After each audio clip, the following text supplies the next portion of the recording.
Hello everybody, my name is Cypher and today we'll be going into one of my new builds for the new video. This is the double companion build. The companion build that we're going to be using today has been so called by a lot of players bugged, as you will see is my primary damage with only 5 expertise and 1.5 million armor has a lot of damage, 154k, that is something crazy. Just for some context for the viewers watching right now, this number is not real. You will not be dealing 155 damage base with this. There is a bug with the companion that is, in this case, already applying the increased weapon damage on base, assuming that's what you're going to be hitting in game. This is not the case. Right, this damage you see here is only gonna happen assuming you have both perks active, as I have companion twice. So you will not be dealing this much damage, which does suck, but that's just how it is. This is just a visual bug, so if you see your numbers being really high, you'll understand why. Starting off with this build, let's go into the primary. For my primary, I am running the Eagleberry, the exotic assault rifle that you get from the Dark Hours raid. This is the only way you can get this AR. It has a 10% chance drop after you collect all 5 Dark Hour keys during the raid. And along with that, the Eagleberry is a very strong AR. It comes with 2 talents. Eagle Strike. Accuracy increases as you continuously fire up to 30%. And headshots kills increased tenacity buff for 15 seconds. Tenacity is the secondary buff that you get with this assault rifle. The strength of tenacity is increased by 1% for body shots and 5% for headshots. Alright, and we move on to tenacity. Tenacity gives you a 40 to 80% damage taken being delayed until the buff is expiring. Right, so it does have a set time for how long it lasts. Like the Eagle Strike talent says, it lasts for 15 seconds. And it has a cap of 80%, so it's 80% reduced damage you're taking. And all of the total delayed damage is reduced for each enemy killed while the buff is active, up to 100% with 3 kills. So you probably won't be getting 3 kills in PvP, but you will. That 40 to 80% reduced damage is hugely important. Most of the time, if you've seen you've gone against players with tenacity, you'll see a red outline on them. That's what happens when the talent is procced. You can see it from pretty far away, but they take massive reduced damage, and they usually will beat you in a one-on-one gunfight because that's how strong this talent is. Another reason to use the Eagleberry, having that massive 30% weapon accuracy after shooting the entire time, it's really nice. Decent rate of fire, 750 RPM is not bad. And the attachments that come with this AR are also pretty nice. 10% crit chance, 30 extra rounds, 10% weapon handling, and 15% critical hit damage.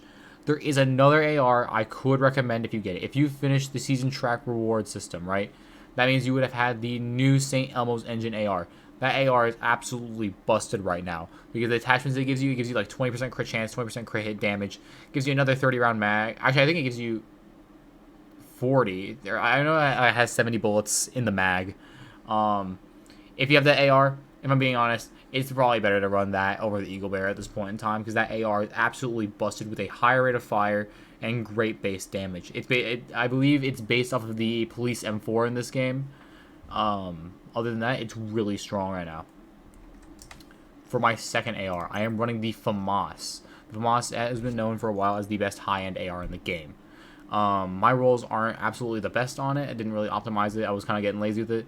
But I'm running the Talent Strain, where you get a 10% critical, or you get 10% critical hit damage every 0.5 seconds you are firing, stacking up to 5 times. You get extra 50% critical hit damage when you burn through the whole mag.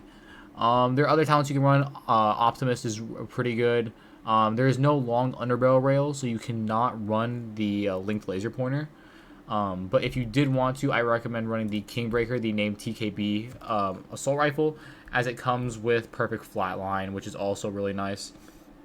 If you have the Shield Splinter, the named F2K assault rifle, you get this for beating all hunters in DC.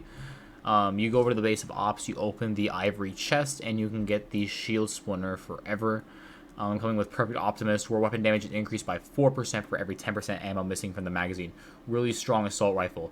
Other ARs you can use the Police 74. Police 74 is also really solid. You can use the Apartment. Any of the vectors are pretty strong. Dark Winter is pretty strong. You do have a lot of options with this build. And overall, it is just really that strong. Also, if you do have the Bighorn, it's a really nice exotic. You only get it from Legendary. It's also a really nice AR to run. Pretty high rate of fire. The weapon handling is not necessarily the best, but you can also turn it into a DMR if you want to have some long range engagements. Lady Death is also a nice option. I'm not going to run the Lady Death in this case. I just wanted to see. I'm trying out double AR for this build. It necessarily doesn't matter, but getting that bonus damage from the Breathe Free perk, where you get that total 75% weapon damage and the 20% movement speed on kill, is really nice. But I'm personally not going to run it for this build, as I want to try something different.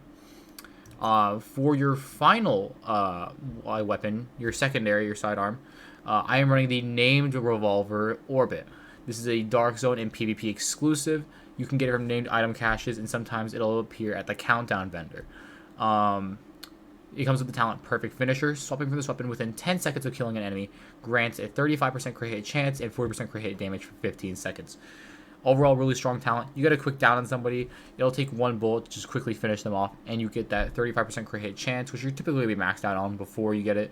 But that 40% crit hit damage for 15 seconds is really nice. Alright.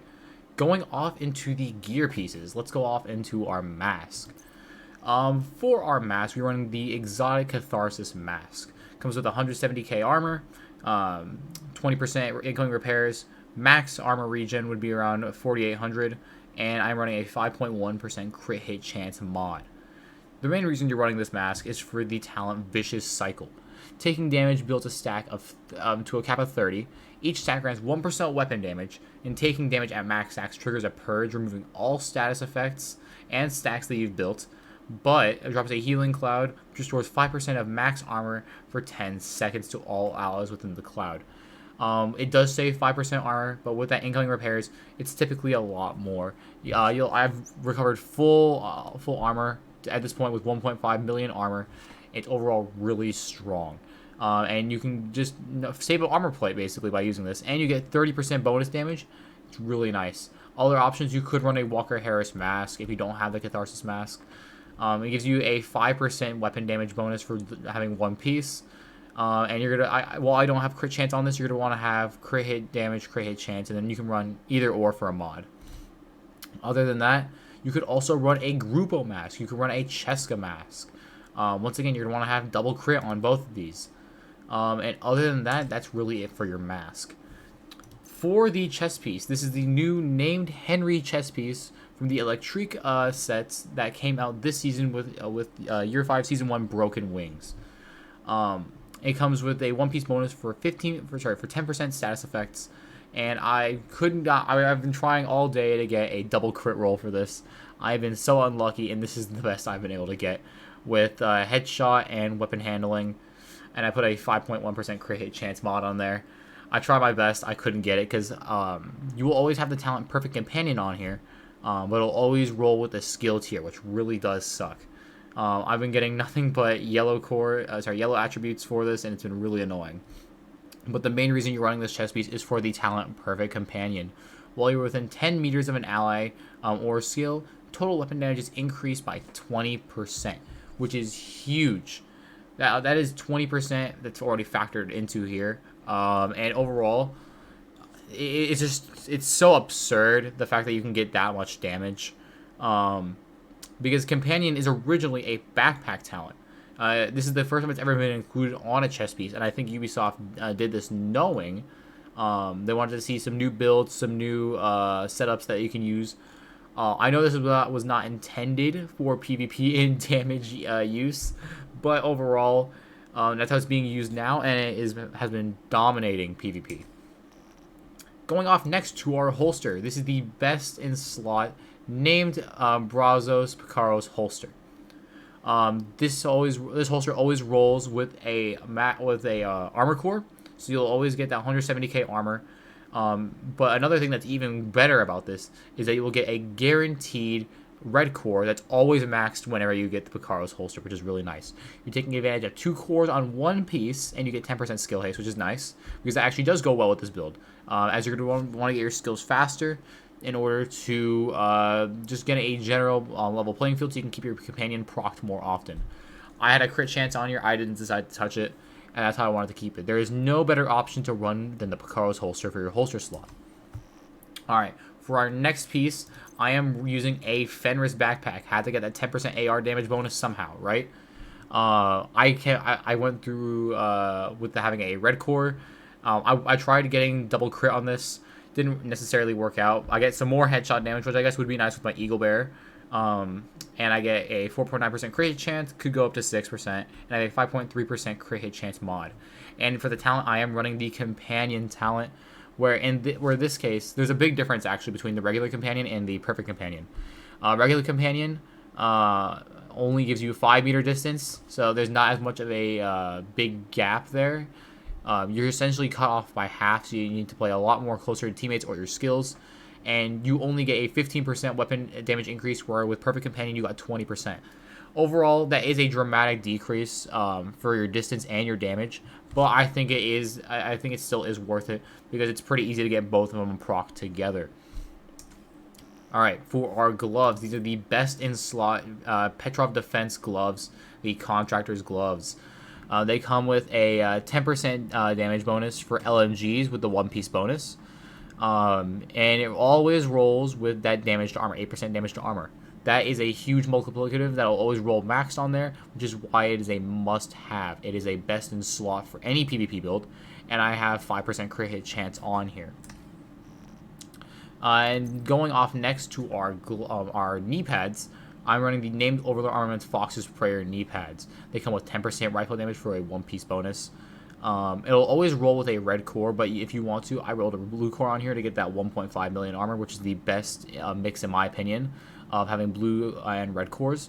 Comes with the same, similar bonus of 8% damage to targets out of cover that the Contractor's gloves do. This is just damage to targets out of cover instead, but it's another multiplicative that greatly amplifies your damage, and I have 12% crit hit damage on here. For a lot of these pieces, I'm just going to go through and breeze right through it. You can get the Catharsis Mask for through Countdown by farming mass targeted loot or summit, or exotic caches, by the way. For the Named Henry chest piece, I highly recommend going into Countdown and putting it on the Electriques for targeted loot. It's super easy to get this named item. It popped up so many times for me, and this always happens with every new set because there's not much to enter the loot pool with it. It is super easy to get named items with the Electrique bonus. Obviously, there's the chance that you also get the backpack too, but I did get the chest piece a numerous amount of times. And it can be farmed in the open world, by the way. For Carl's holster, you can farm either Brazos or holster targeted loot in Countdown or Summit, and that's one way to get it. Fenris backpack, just farm Fenris. It's that easy.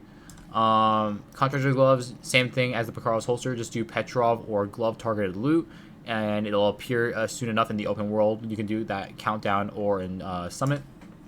And the same thing goes for the Fox's Prayer, Countdown or Summit, or you can do Overlord Armaments targeted loot or knee pad targeted loot. Other than that, that's really it for the gear pieces. For the skills, you do have a lot of options with this build, but you're going to typically want to run skills that are within close proximity to you, because you're not always going to be playing with your teammates. Sometimes you want to go for a flank. You're not going to have any teammates to proc Companion. So you're going to want sub skills to help you proc Companion yourself. Some options that I ran, while Pulse doesn't exactly help you proc Companion, it is very nice to have, so you can know where enemies are, so you can make better plays. It does have a longer cooldown in PvP, right? 109 seconds, pretty long. If you want, you can use the assault turret. You can use hives to drop on the ground below, next to you.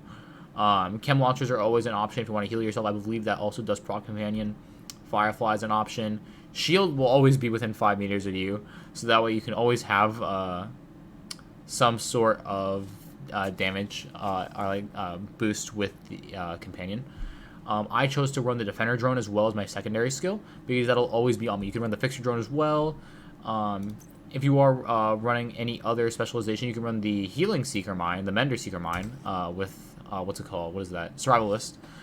And other than that, there are a lot of options you can play with this build. Sticky Bomb, I'm not sure if that does count for Companion. You can correct me if you're wrong on that in the comments. And other than that, that's really it for the build. We're going to go straight into some PvP, and we're going to go see how this build performs. Alright, there we go, got a match. Hopefully I perform a little better this one. I didn't do bad last one, had almost, I think, 20 million damage, but... Alright, let's see. Oh, we lost a teammate. Maybe he didn't like the maps, or maybe he's going against some of these other players. Oh, it's the Patrick guy. I don't remember the guy that was... There was a guy last match that was, like, level 8. And he had, like, 60 million damage, which is crazy. Not like, what's it called? Like, Shade level 8 or, like, regular level 8. He was, like, a level 8 in Conflict.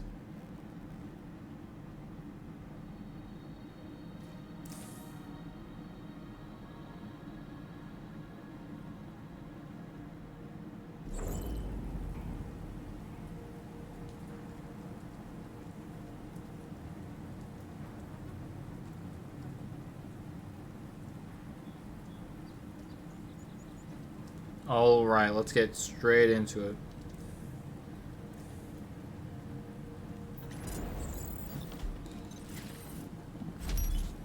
By the way, I don't know if I will include the last previous game, but the Vector does work with this build very well. I started running it, like it more than the Eagle Bear. And other than that, I want to see...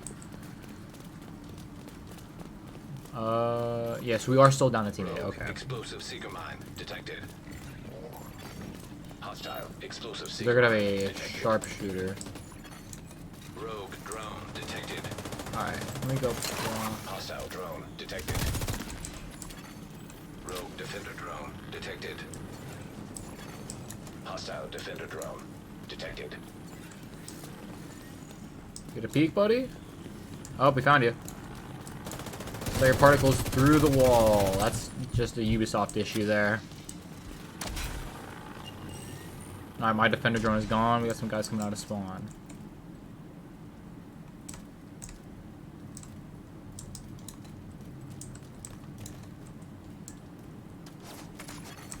An agent needs assistance. Oh, there's a guy behind flanking. I just accidentally shot at my teammate.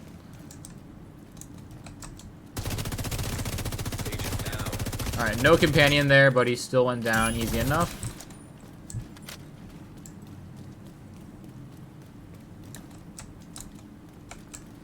Oh, no, they did not switch spawns. Oh. Alright, there we go. Let's plate up. It'll let me plate up.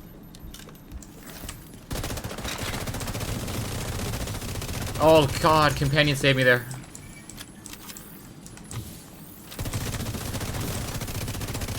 And then that's why you use Catharsis, buddy. Look at that. Look at that heal you just get off there. Saved my life on 2 gunfights. Am I getting shot through cover? Wow, that guy melts. What is he using? Agent deceased. Alright, also double companion. Oh, he's running, Grupo. I mean, you could be getting more out of it with the Fenris, but that's just my choice, I guess. Maybe he's using that Vector more often, which is why he wants that crit. I mean, it makes sense. I mean, you can live without the 10% on Fenris for your FAMAS. Rogue defender drone detected. Hostile defender drone. Oh, he's going for it. He's going for it. Boost online. Damage core. Alright. Gotta play it safe. Rogue drone detected. Hostile drone detected. Oh, almost got him even with Unbreakable. Boost. Alright, so just for you guys watching there, at that point, you could see that a double companion can compete with a Agent in regular PvP build that has a damage amp, a damage bonus. An agent needs assistance. Which just truly goes to show you how powerful this build is. They're able to compete with damage amp. Agent down. Where are our teammates dying? Where are our teammates dying? Alright, here we go. Got a nice, cheeky little flank off. There we go. Thank you for that. An agent needs assistance. Oh, P deals a lot of damage.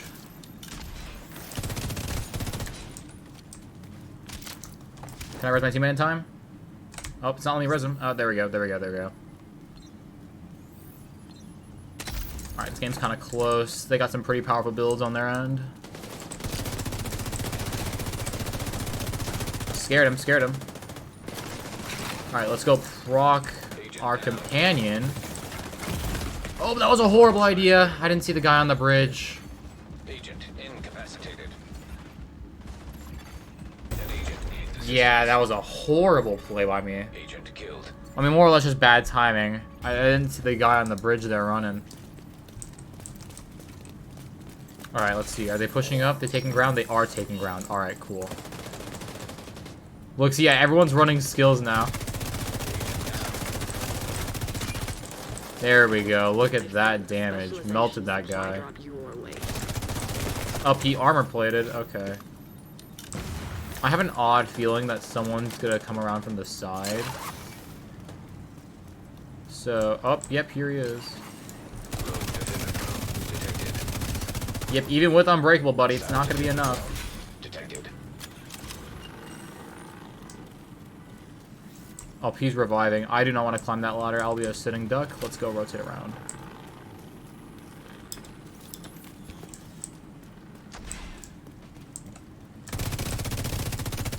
There we go. Nice little flank going on. There's still a guy below. And we get a confirm on that guy.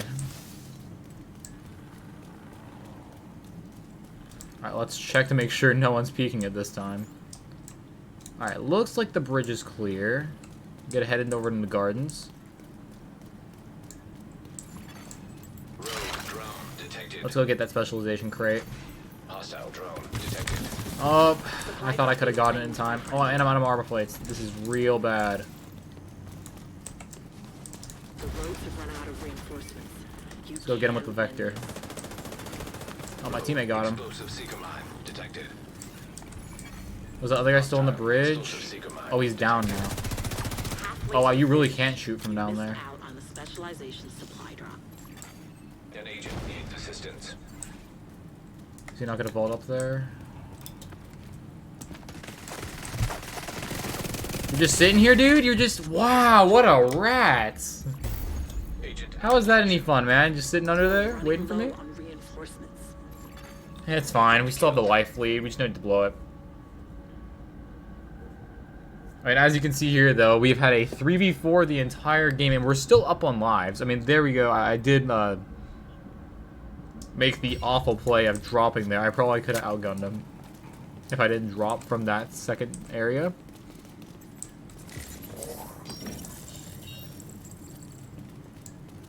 Alright, we got our targets. There's 2 guys left. One's on the bridge. Got some suppressive fire going. He really doesn't like me. I want to be sparing with my armor kits here as we only have 2 lives left. Oh no.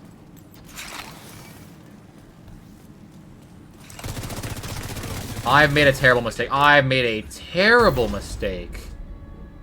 Hostile. They just knew how to. They just knew to turn around there.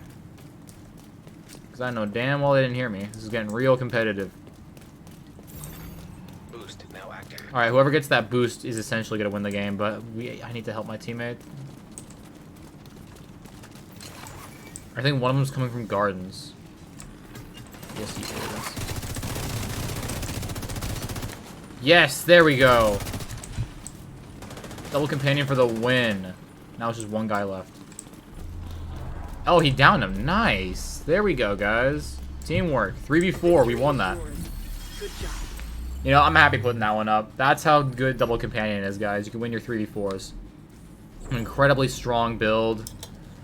Only 1,100 points. We didn't do too crazy there, but it was enough to get us the win, especially in a fight where we were down a teammate. See how much damage we get. 20 million damage, not bad. We went 8-5. We did pretty good that game. Pretty competitive match. It was pretty close down to the wire. Overall, this build is really strong right now. Once again, the damage boost you do see with Double Companion in the in-game menu when you're setting up your loadout, that is a bug that is only showing you what happens when you have both Companion actively procced. That is not the actual damage you're going to have if you don't have it procced. It is just a visual bug that Ubisoft will probably fix in their latest hotfix soon enough. But other than that, Double Companion is really strong right now for the fact that it's the first time we actually get a backpack talent for a chest piece. And other than that, my name has been Cypher. I hope you really enjoyed the video. Leave a like, subscribe, comment your thoughts down below. And if you want to see some new builds, like leave them in the comments below. I always read my comments. Check them out. Your build could be selected for me to showcase on a video, or just some ideas. After all, that's what I'm doing for this one. And other than that, thank you so much for watching the video, and I will see you all later.